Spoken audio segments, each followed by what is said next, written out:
Bakteri merupakan organisme yang bersel tunggal dan tidak memiliki membran inti sel serta berukuran mikroskopik, artinya diperlukan mikroskop untuk melihatnya.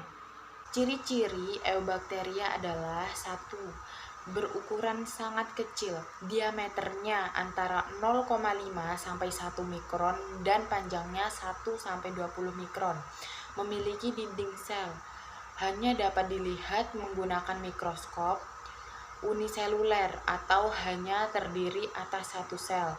Hidup secara berkoloni, mempunyai membran inti dan habitatnya luas. Struktur tubuh Eubacteria. Yang pertama ada kapsul yang berfungsi sebagai lapisan pelindung dan menjaga sel dari kekeringan. Yang kedua ada membran plasma yang berfungsi untuk mengatur keluar masuknya zat ke dalam dan keluar sel bakteri. Yang ketiga ada materi DNA yang berfungsi sebagai pengendali sintetis protein bakteri dan pembawa sifat. Yang keempat ada pili yang berfungsi untuk melekatkan bakteri dengan bakteri lainnya atau lingkungannya. Yang kelima ada nukleoid, berfungsi sebagai pengendali seluruh kegiatan sel dan pembawa informasi materi genetik karena mengandung DNA yang ada di dalam kromosom. Yang keenam ada sitoplasma yang berfungsi membungkus bagian dalam bakteri sekaligus mengatur aliran bahan keluar masuk sel.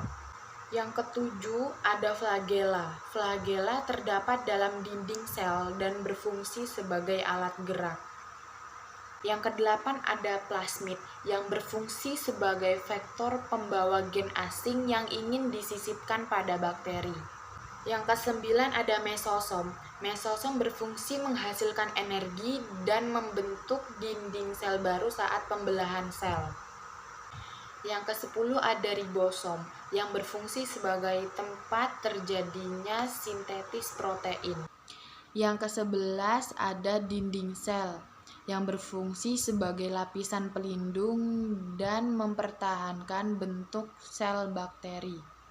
Bakteri dapat dikelompokkan menjadi monotrik.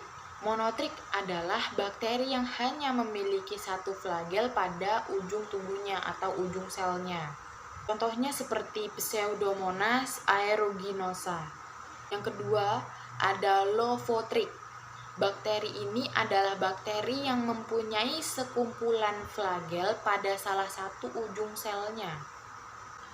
Contohnya seperti Pseudomonas fluorescens. Yang ketiga ada amfitrik.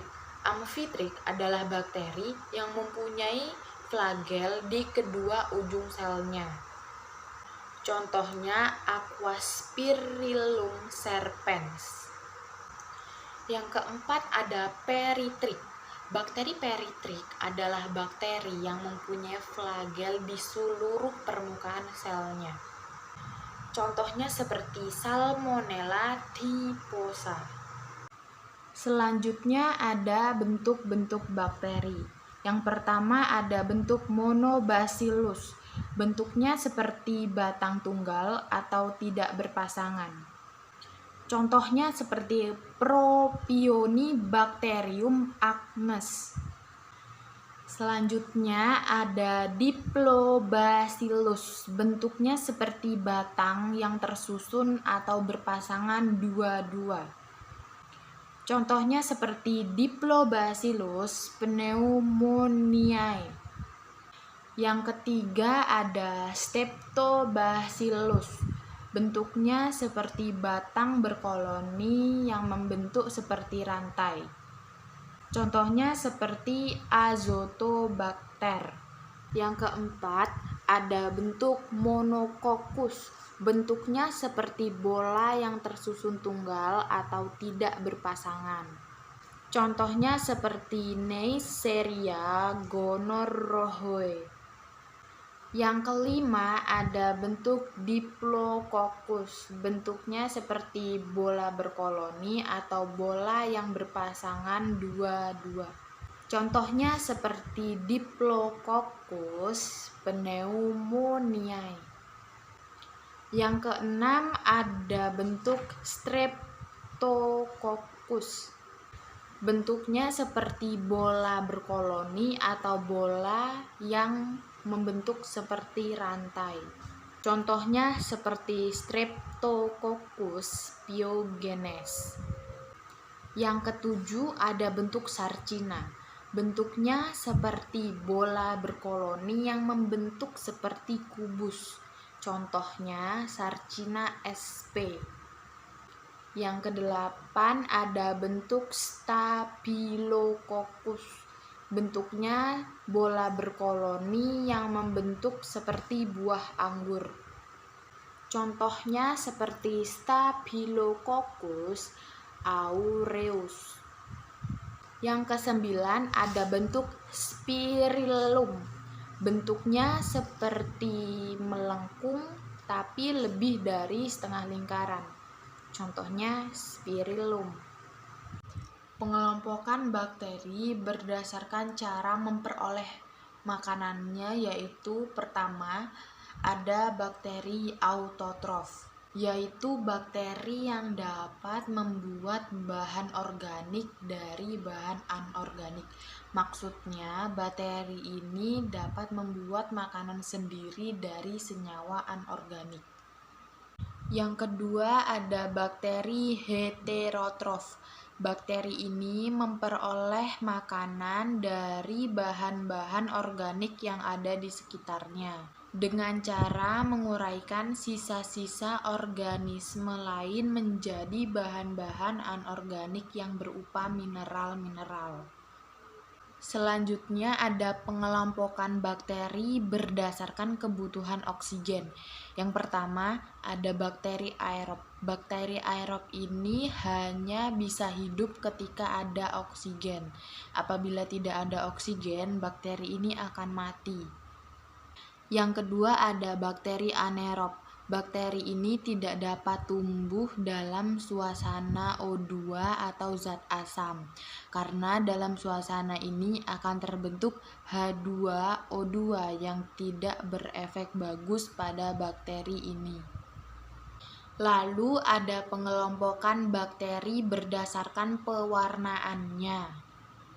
Yang pertama ada bakteri gram positif. Bakteri ini akan mempertahankan zat warna kristal violet saat pemrosesan perwarnaan gram sehingga akan berwarna biru atau ungu di bawah mikroskop. Yang kedua ada bakteri gram negatif. Bakteri ini tidak mempertahankan zat warna kristal violet saat pemrosesan pewarnaan gram sehingga akan berwarna merah di bawah mikroskop. Selanjutnya ada cara perkembangbiakan bakteri. Yang pertama ada transduksi, yaitu proses pemindahan DNA dari satu sel bakteri donor ke sel bakteri resipen dengan perantaraan virus. Yang kedua ada transformasi, yaitu pemindahan potongan bahan genetik atau DNA dari luar ke dalam sel bakteri penerima atau resipien. Yang ketiga ada konjugasi, yaitu pemindahan DNA dari sel bakteri donor ke sel bakteri resipien melalui pilus kelamin. Yang keempat ada amitosis, yaitu reproduksi sel di mana sel membelah diri secara langsung tanpa melalui tahap pembelahan sel. Di sini saya akan memberikan contoh bakteri yang perannya menguntungkan. Contohnya ada Bifidobacteria lactis. Peranannya adalah dapat menurunkan kolesterol dan diabetes tipe 2. Dan contoh peran bakteri yang merugikan yaitu Mycobacterium tuberculosis. Bakteri ini bisa menyebabkan penyakit tuberkulosis. Apa sih itu hidup berkoloni? Maksud dari hidup berkoloni adalah hidup dengan membentuk suatu kelompok.